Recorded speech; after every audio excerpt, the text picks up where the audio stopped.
తగిలే రాళ్ళని పునాది చేసి ఎదగాలని, తరివే వాళ్ళని హితులుగా తలచి ముందుకెళ్ళాలని,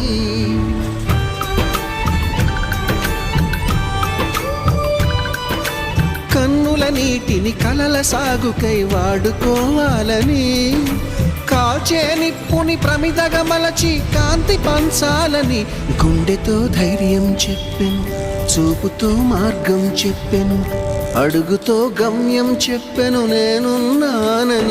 నేనున్నానని నీకేం కాదని, నిన్నటి రాతని మార్చేస్తానని.